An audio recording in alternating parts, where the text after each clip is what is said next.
Mungu akubariki sana kwa ajili ya mabudu. Naomba tukae.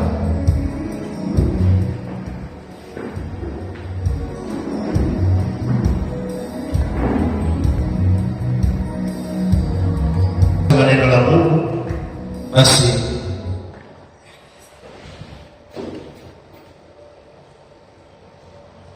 wakati huu ni wakati ambao ni wa kumsikia Mungu kile ambacho anasema. Somo ambalo tunajifunza linasema, nawe utageuzwa, nawe utageuzwa kuwa mtu mwingine, utageuzwa kuwa mtu mwingine. Bwana Yesu. Nawe utageuzwa kuwa mtu mwingine. Nataka tujifunze kwa baadhi ya kubadilishwa. Sema amina. Kubadilishwa, kubadilishwa kuwa mtu mwingine, kubadilishwa kuwa mtu mwingine. Haleluya, amen. Nani ambaye huwa anapenda baki vile vile alivyo? Nani anapenda kubadilika awe tofauti na vile alivyo? Amen. Sasa inawezekana sema uko vizuri, lakini nadhani umenyosha kwa maana kwamba unahitaji kubadilika kutoka kiwango cha chini kwenda kiwango cha juu, si ndio? Amen. Kwa hiyo katika ulimwengu wa roho mambo hayatokei hivi. Unapotamani kubadilika au unapotamani mabadiliko, ni lazima ujue kwamba kuna vitu ambavyo lazima uvifanye ili yale mabadiliko yaweze kutokea kwenye maisha yako. Nawe utabadilishwa, nawe utageuzwa kuwa mtu mwingine. Leo wakikuangalia katika maisha yako, wanaweza wakaona ni mtu wa kawaida kabisa, wanaweza wakaona ni mtu ambaye hauna thamani kubwa sana, lakini siku ambayo Mungu atakubadilisha, siku ambayo Mungu atasema huyu mwanangu nataka nimbadilishe, nataka awe tofauti na vile alivyozoeleka, hata wale watu ambao walikuwa wanakuona bure watatamani wakusalimie, angalau wakushike mkono, na by that time hauna muda wa kushika mkono na wao, kwa sababu kuna wakati ambao ukiinuliwa, kuna wakati ambao ukibadilishwa, hata mtu anatamani akushike mkono, lakini you are so busy, you are very busy, hauna time na watu. Haleluya. Sikiliza, mtu ambaye yuko loose ni bure. Amen. Kitu ambacho, sikiliza, heshima ya mtu inaletwa na kile anachofanya. Kwa hiyo kile anachofanya kinaleta heshima kwako. Ndio maana ukikuta mtu hayuko bize, huyo mtu ana shida mali. Ni lazima uwe bize, kwa sababu changes itakuja kwa namna ulivyo. Vile utakavyoamua kuwa ndio mabadiliko yatakuja. Kuna vitu vingine vikatokea unless umekuwa bize, unless umeamua kubadilika. Sikiliza, kuna mtu mwingine unakuta kwamba hana haraka, yaani yeye maisha yake hana haraka, yaani yuko goigoi. Sikiliza, kwenye ulimwengu ukitaka uwe na heshima, amua kuwa busy. Amen. Now you must be busy for something, not for nothing. Amen. Usiwe busy kwa ule, lazima uwe busy na kitu ambacho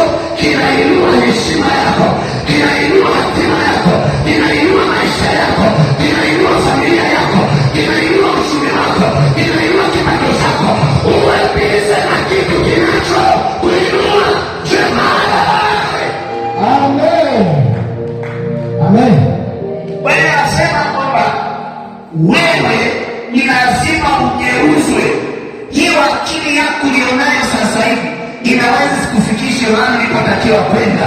Ni lazima upate akili mpya itakayo ikichomoka ile akili huyu mtu kila chini yake au kapewa na mtu mwingine. Mungu akupe akili, watu waitamani akili yako, waitamani akili yako katika jina la Yesu Kristo. Ndani yako na akili, ulize akili yako imefanya nini? Imepika ugali tu unakula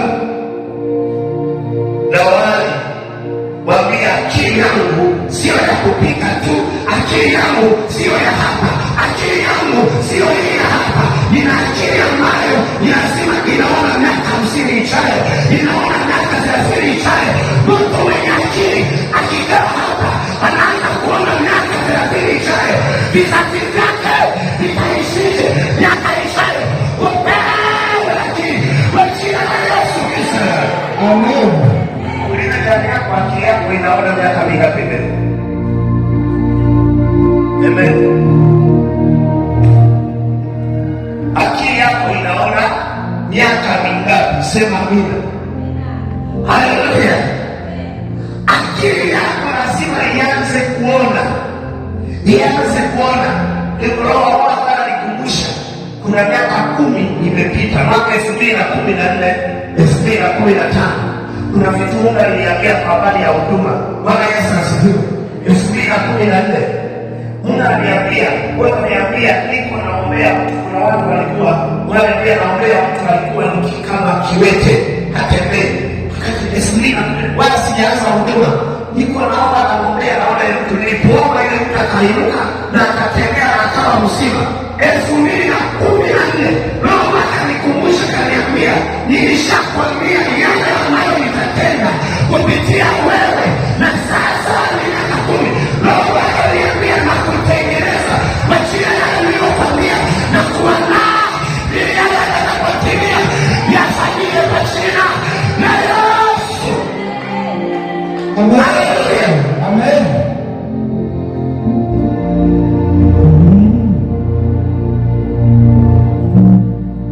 Alikuwa yuko hatembei, na alikuwa maombi mafupi sana, nilikuwa namka ametembea na yuko sawa.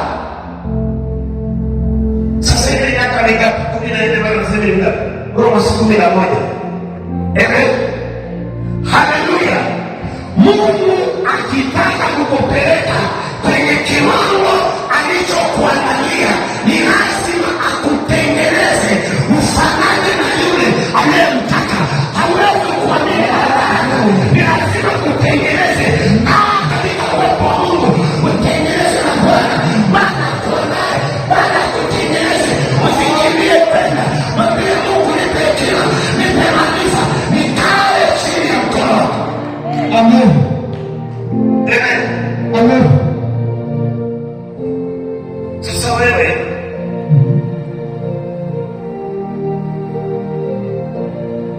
kwa habari ya miujiza ya watu kupona na watu kutembea imepita miaka 10. Mungu ameniambia nitafanya kupitia mikono yako, lakini hawezi akafanya yale aliyokwambia ikiwa akili yako na ufahamu wako bado uko chini. Ni lazima akutengeneze, akuandae taratibu taratibu taratibu, anakuinua, anakutoa hapa, anakuweka hapa, anakutoa hapa, anakuweka hapa, anakutoa hapa, anakuweka juu tena, anakutoa juu pale, anakuweka juu zaidi na zaidi. Unapanda nao, ukishapanda nao, ishara, miujiza, maajabu, matendo ya Mungu yanaanza kutokea kwa sababu alikuandaa mapema. Sasa hebu tusome andiko kwenye kitabu cha Samueli wa kwanza.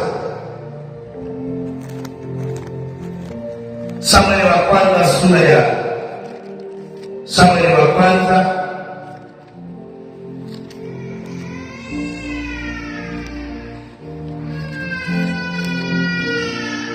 sura ya 10 isome mstari wa 6.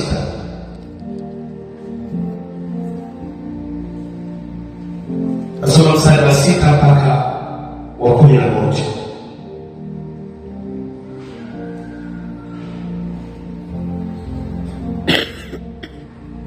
Sema, na Roho ya Bwana itakujilia kwa nguvu, nawe utatabiri pamoja nao, nawe utageuza kuwa mtu mwingine. Basi hapo ishara hizi zitakapotukia, fanya kama uonavyo vema, kwa kuwa Mungu yu pamoja nawe.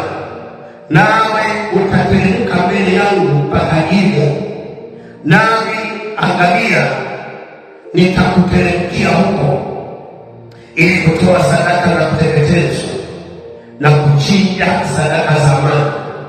Siku 7 utangoja hata nitakapokujia na kukuonyesha yatakayokupasa kuyafanya. Ikawa alipogeuka kumwacha Samweli, Mungu akambadilisha moyo, nazo ishara zile zote zikatukia siku ile. Basi walipofika Gibea, tazama, kikosi cha manabii wakakutana naye. Kisha Roho ya Mungu ikamjilia kwa nguvu, naye akatabiri kati yao. Ikawa wote waliomjua zamani walipoliona jambo hilo, kwamba tazama, huyo anatabiri pamoja na manabii, ndipo watu wakasemezana, ni nini hilo lililompata mwana wa Kishi? Je, Sauli pia yumo miongoni mwa manabii? Bwana Yesu asifiwe. Hizi ni habari za Sauli. Sauli wakati anapakwa mafuta na Samweli, Maria anasema Sauli akamwambia, sikiliza, leo Mungu amekuchagua kuwa mfalme juu ya watu wake Israeli. Na akamwambia ishara ambazo litatokea kwake. Akamwambia, ukitoka hapa utakutana na watu fulani, ukitoka hapa utakutana na watu fulani, utakutana na kundi la watu. Na kundi la mwisho alimwambia utakutana na kundi la manabii, watakuwa wakitoa unabii, wakitabiri. Alafu wewe, Roho Mungu atakuja juu yako kwa nguvu, na wewe utatabiri pamoja nao. Maana yake utapewa kipawa cha unabii. Automatically huyu hakuwa nabii, Mungu ameamua kumtumia na kuonyesha ishara. Mungu akikuchagua, angalii umezaliwa wapi, angalii una kipato gani, angalii una pesa au una pesa. Mungu ana tabia ya kuinua watu walio chini wawe juu, ana tabia ya kuinua walio wanyonge wawe wenye nguvu. Mungu akufanye mwenye nguvu kwa jina la Yesu.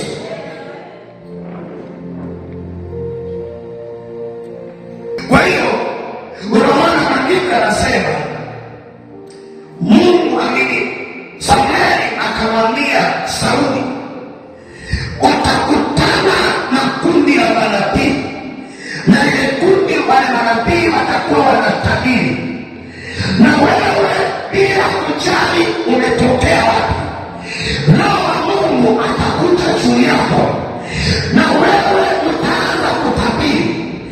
Ni sema katambua ya kwamba Mungu anapotaka kuinua maisha yako, ni lazima akutengeneze, akutoe kwenye ile kawaida walioizoea watu, wakutoe kwenye viwango waliokuwa na uchungaji wa kawaida, akutoe kwenye viwango vya kufanana na wachungaji wengine, akupe viwango vipya tofauti na wengine.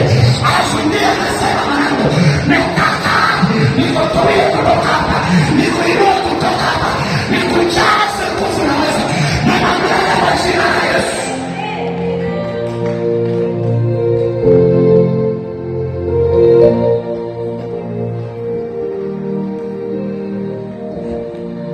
Haleluya, haleluya. Kuna mtu anatamani, sikiliza, kuna mwingine anaweza kaweka kaishi hana kitu ambacho anatamani afanye. Ndio maana ukiwa bado wewe ni kijana, una umri wa kufanya kazi, ni lazima mawazo yako na akili yako isikae pale ulipo.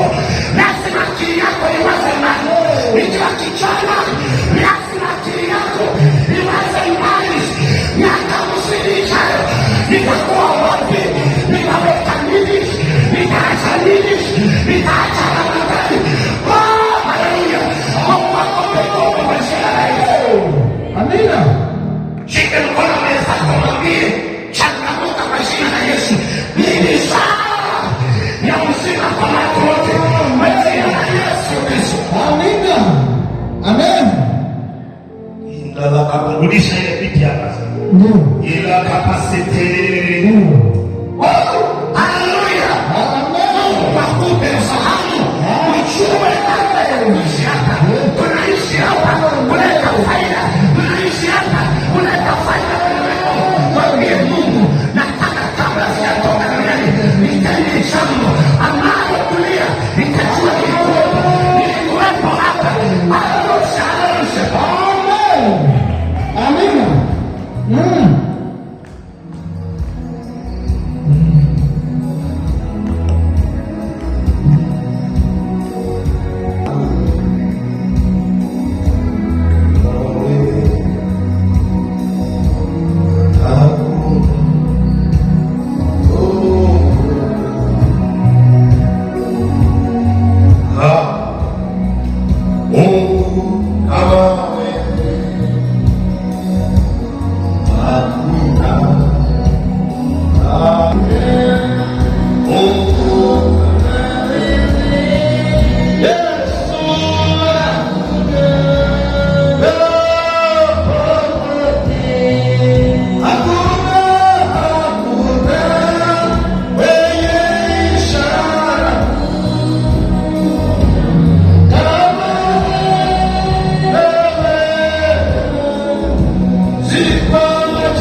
Ukiangalia akili yake namna tu anavyoishi, unasema huyu ni bure, hana chochote. Sikiliza, mtu mwenye kitu utamwona anavyopaleti, utamwona anavyoishi, wala anaishi kwa kukomboa wakati.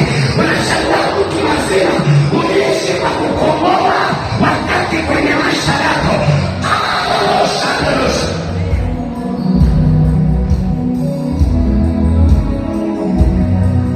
Hivi kama mzee anaweza akachelewa ibada na wewe ni kijana unachelewa ibada, una tofauti gani na mzee? Ikiwa mzee mwenye miaka 50, miaka 60 anachelewa ibada, na wewe mwenye miaka 12, 13, 15, 19 unachelewa, wewe ni zaidi ya yule mzee kwa uchovu.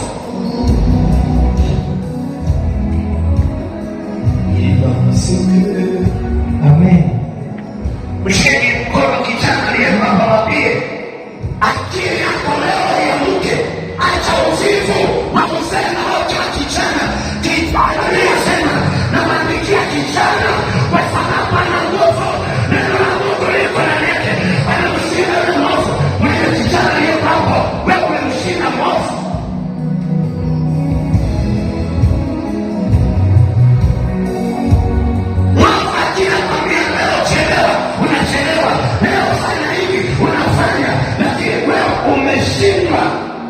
Kijana lazima muwe na operesheni nzuri kuliko ya mzee.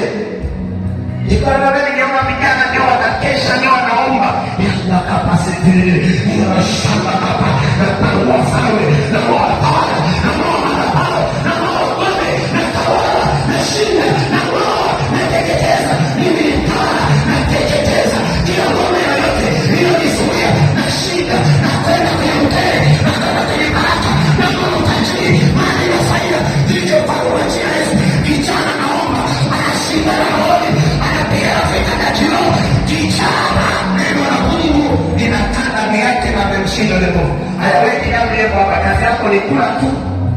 nakula.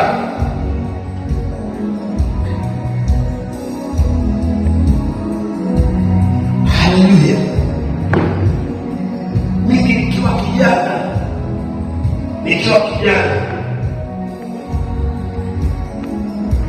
nilikuwa namwambia huyu anayesema kwenye vyombo, siku nyingine ukija saa 3:05 na kufukuza kwenye vyombo, huwezi kuwa mana vyombo na sikuja saa 3:05. Vyombo ni katika hapa na wakati wa kunyanyua jenereta naye hayupo, aliyekuwepo kwenye maombi, afu nasema huko kwenye vyombo, siku nyingine nakutoa. Bwana Yesu asifiwe. Anataka vijana waseme nataka vijana wanaojua siri ya kuitwa kwao wajili wako katika ulimwengu. Amen. Amina. La kapasete ya nakashapa nilishawahi kwa kijana aliyetoka na Maria toka Meaza miaka 30 wakati niliokoka nilikuwa na nilipoka maji kwenye ibada mapema nishaingia, niko kwenye domo, niko tayari hivyo na ninakwenda Bwana katika ibada. Wewe kijana unafika saa 3:05 saa 3 kamili, you are serious? Are you serious? Hallelujah. Hallelujah. Hallelujah. Ninasalimia kama unanichukia na hata kinichukia na kusema tu baadaye kitanyoka, uchukie leo na kusema na baadaye, uchukie baadaye na kusema na kesho, uchukie na kesho na kusema kesho kutwa. Akili yako nataka niimone, akili yako niimone, niimone uwe mtubora kwa jina la Yesu. Kwani nilipata leo usiweze nimeishi na kupasa na kesho kutwa na kupasa na wiki ijayo na kupasa, ili akili yako ikae sawa. Natakiwa nikae wapi? Natakiwa nisimamishe, natakiwa niimbeshe, natakiwa nitakuwa na namna gani? Utakiwa kwanza. Na kama utakuwa kufanya kile ambacho Mungu anataka ufanye, tofauti hapo itakupata na wote mtaishi. Ili Mungu ataleta wale ambao wako tayari kusikia sauti ya Yesu Kristo kwa jina lake. Maana anasema aminini manabii utafanikiwa. Mungu akimtumia mtu, manabii ambayo Mungu amemtumia, ukifuata utafanikiwa. Na mimi nikiwa baba hapa ni siku unajua sikiliza. Niko hivi. Usiwalee watoto kama vile unalea mayai, watavunjika. Wakemee, waone, wapige fimbo la kutosha. Alafu baada ya hapo, yule atakayejua hapa ninaona, hapa narekebishwa, hapa narekebisha nibadilishe, akibadilika huyo jamaa atakuwa hatari katika ulimwengu wao, atakuwa sio mtu wa kawaida.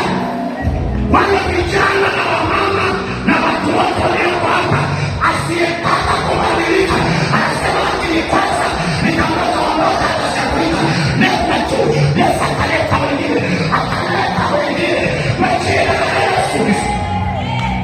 Nenda basi ulile gari yako mchungaji alikuja kufanya upande wa application ya kaja hapa, sikuja mwenyewe, sio mtafuta Mungu mwenyewe, mtafuta Mungu na mtafuta, usimwangalie mtu, usimwangalie mwanadamu, mtafuta Mungu wako.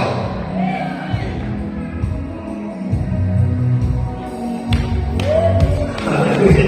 Haleluya. Bwana Yesu asifiwe. Kwenye huduma yoyote ambayo inajua inapokwenda, hatuna ile unajua, ukimbembeleza mtu anadhalimu, ni bora mkemee, achue makosa yake, akibadilika anakuwa mtu bora. Amen. Kuliko nasema mwanangu umekosea. Kwa alingine kwa leo nimekwambia Yakobo nimekwambia bwana, mtu wa jongo hajaje muda huu, alikuja saa 3 kasoro dakika 5. Nikamwambia mtu wa Jongo haji muda huu. Kwa hiyo naona nikwambie na wengine wanasikia. Siku nyingine ukiita muda huo tusamehe. Sema haleluya. Pigia Yesu makofi mazuri. Haleluya. Kama nimesema kwamba hao watu ni waache, ni wazee, kuna wengine ambao mpaka sasa hivi, kwa akili nazoziona sasa hivi, baadhi ya watu mpaka sasa hivi hayakuwa na kuja ibada saa 5.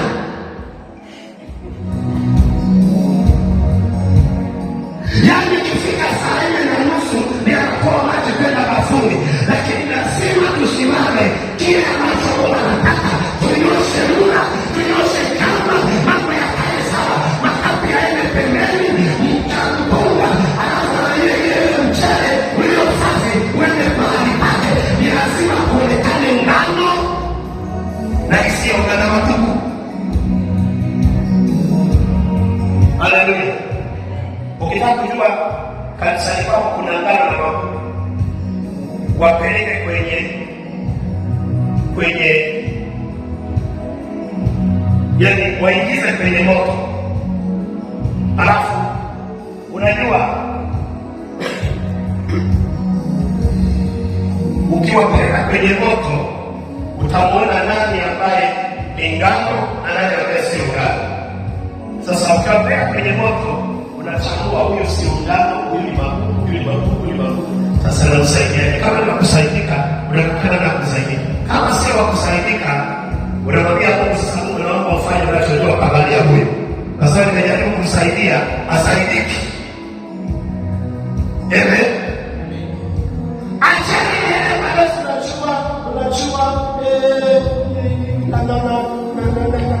na kubembeleza mwanangu. Twende tu vile unavyopenda, unavyotaka, twende vile. Hakuna shida. Hiyo haitakuwa huduma, itakuwa ni kichaka. Amen. Amen. Ni lazima Yesu akubadilishe uwe mtu mwingine. Kwa tabia zetu na akili zetu hatuwezi kufika popote mpaka Mungu atubadilishe. Akitaka tubadilisha ndio tunafanana na vile tulivyoitwa. Mungu akubadilishe kwa jina la Yesu. Amen. Amen. Amen.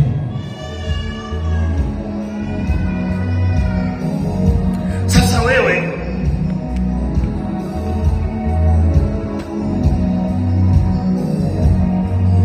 Mungu anamwambia ameni Samueli anamwambia Sauli, utatabiri nawe utageuzwa kuwa mwingine. Biblia inasema wale waliomuona Sauli alivyokuwa naisha amezaliwa kwa baba yake anaitwa Kishi, ni mtoto wa Kishi, wanamsahau. Sio nabii, sio mtumishi wa Mungu, lakini wakamwona yuko anatabiri pamoja na nabii. Wakasema, nini kilichopata huyu mwana wa Kishi? Ni lazima Mungu akupe roho, alafu watu wajiulize ni kitu gani kilichopata, wakushangae, wakiulize hivi, huyu haya anayatoa wapi? Akili hii anaitoa wapi?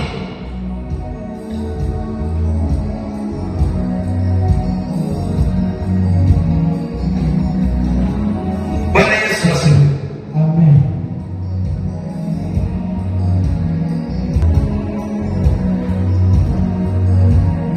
Kwa hiyo kumwambia Samueli akamwambia, nenda utakutana na manabii na wewe utaanza kutabiri pamoja nao. Alafu baada ya hapo endelea. Akamwambia kwamba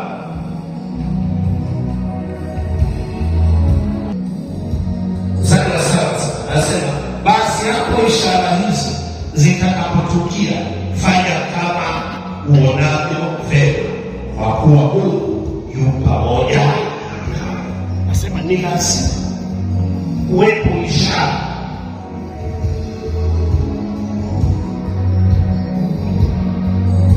Sasa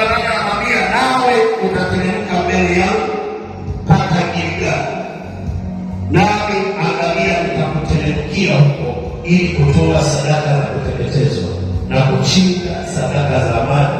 Siku 7 utangoja hata nitakapo kuchinja. Haleluya! Ukitaka ubadilishwe na Mungu, Maria anasema tulia. Hakuna mtu yeyote ambaye kuwa anainuliwa mwenyewe. Yule anayeinuliwa ni yule anayetulia, alafu Mungu anamsema. Unajua ushaipenda kwa watu wanaofinyanga vyungu. Chumba leo nasema Bwana, mimi sitaki unifinyange. Mimi Bwana,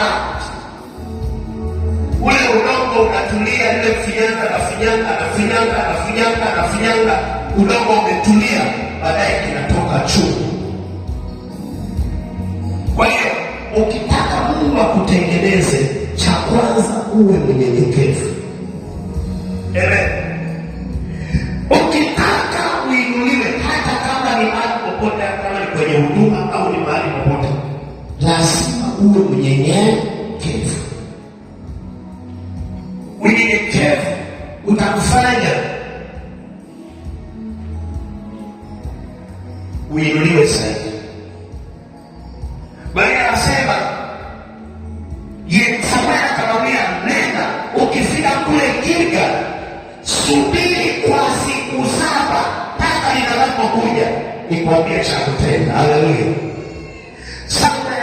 Sauli akaenda Gilgal, ikabidi asubiri Samueli aende kule ndani ya siku 7. Baada ya siku 7 Samueli ndio akaenda, lakini lengo lake anaenda amwambie kile anachotakiwa kufanya, kwa sababu yeye alikuwa amepakwa mafuta kuwa mtumishi na mimi kuwa mfalme wa Israeli. Amepakwa mafuta awe mfalme. Anamwambia kaa utulie. Hata kama umepakwa mafuta, kaa utulie. Hata kama una upako, kaa utulie. Hata kama una huduma, kaa utulie. Mungu akushepu katika huduma yako. Haleluya! Unajua wale watu hawawezi wakabadilika hata katika huduma, kwa sababu hawataki Mungu awatengeneze, wanataka waende wao kama wao.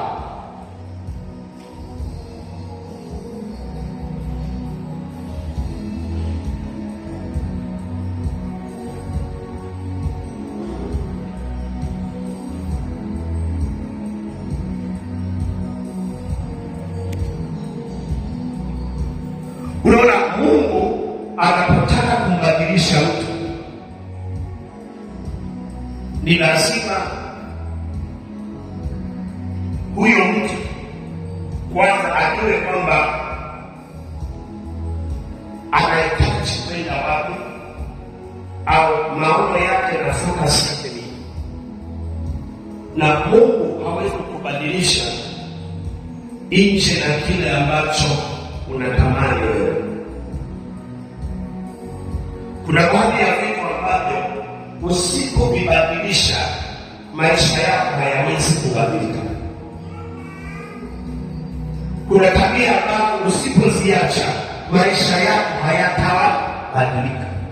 Ni lazima baadhi ya tabia uziache, alafu Mungu akuinue. Ni lazima baadhi ya tabia uziache, alafu Mungu akupe mafanikio. Bwana Yesu. Kwa hiyo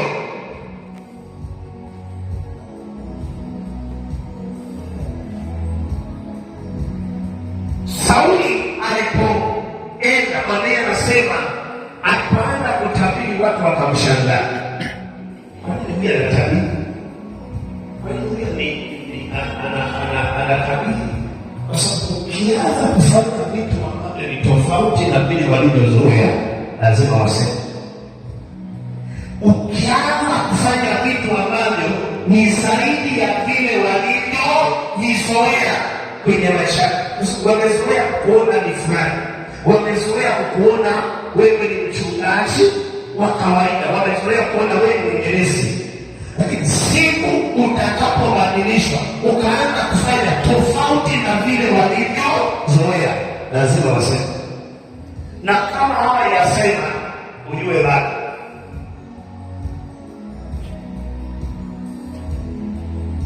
Amen. Kama hawayasema, usijue bado.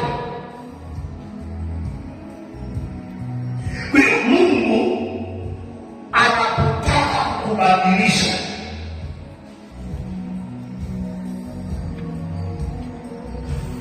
anapotaka ugeuzi kuwa mtu mwingine, kuna baadhi ya vitu anakukataza, kuna baadhi ya vitu anakwambia fanya. Ukisoma Biblia utaona Musa wakati anaambiwa njoo, nataka uende Misri ukawakomboe wanangu Israeli watoke kule. Bali anasema Musa alikuwa anachunga mifugo, yuko porini, yuko kichakani. Musa, Mungu akamtokea kwenye kijiti kinawaka moto lakini hakiteketei. Musa ikabidi asogee kuangalia maajabu hayo. Kwa nini hiki kijiti kinawaka moto na hakiteketei? Alipokaribia, Mungu akamwambia, wewe Musa, vua viatu. Musa aliwaza kwamba yeye ataweza kufika pale. Mungu akitaka akubadilishe, ni lazima akushepu, akuondolee baadhi ya vitu ambavyo havikufanya, alafu akupe vya kwake, alafu vile vya kwake ndivyo vinafaa kwenda kule unakotakiwa kwenda. Kwa hiyo wewe kama unataka kuwa tajiri, unataka kuwa mkurugenzi mahali, kuna vitu ambavyo atakushepu, kuna tabia kaanza kukupa. Haleluya! Sasa unakuta mtu mwingine ni mtu ambaye ni mtu wa heshima, lakini namna anavyoishi hafanani na ile nafasi aliyo nayo. Ukitaka kuwa mtu mwenye heshima, kwanza atakutengeneza uanze kubehave kama mkurugenzi. Haleluya! Sio unakuwa mkurugenzi unabehave kama mlinzi wa geti. Haleluya! Unaanza kubehave kama mlinzi wa geti. Wewe ni bosi, ni lazima Mungu akutengenezee mazingira ya kuwa kubehave kama bosi fulani. Amen. Kwa hiyo Mungu ni lazima akubadilishe. Anapokubadilisha, atakuwa anakupitisha kwenye baadhi ya vitu, anakupitisha kwenye misukosuko, anakupitisha kwenye moto, anakupitisha kwenye mazingira fulani, na yale mazingira utakapotoka, unatoka ukiwa sawasawa, unatoka ukiwa imara, unatoka ukiwa na nguvu. Kwa hiyo ni lazima Mungu akupe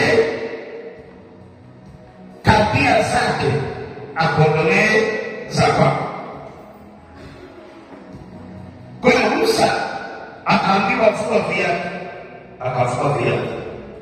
Lakini akienda kwa Yusufu,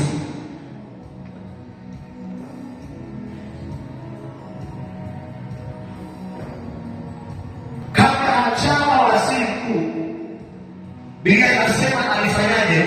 Alipoingia,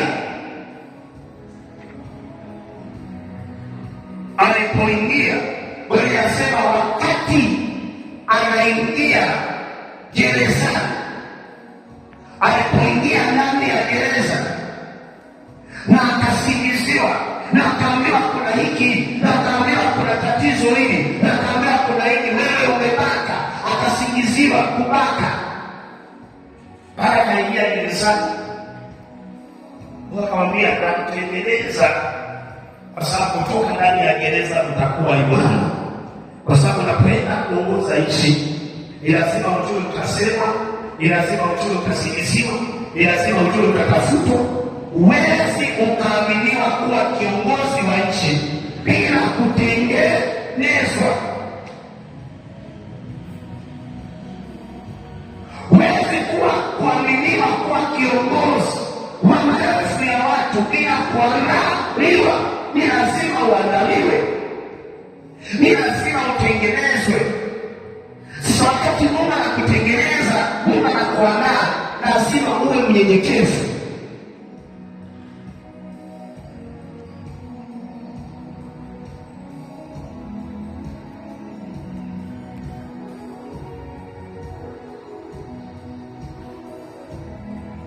Ukitaka kuwa mtu mwenye impact katika ulimwengu huu, usichague kuwa mtu wa kawaida. Na katika maisha yako usichague kuwa mtu wa kawaida. Ulimwengu huu, watu waliobadilisha ulimwengu ni watu waliochagua kutokuwa wa kawaida. Bwana Yesu asifiwe. Ni lazima Mungu akubadilishe ndipo ubadilishe vitu. Ikiwa Martin Luther ambaye ni mwanzilishi wa kanisa la KKKT, ikiwa asingeamua kubadilika, kwa sababu alikuwa ni padri wa Katoliki,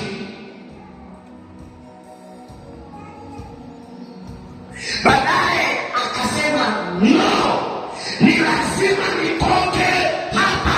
Kuna vitu Mungu ameweka ndani yangu, natakiwa dunia ivijue vile Mungu alivyoweka ndani yangu.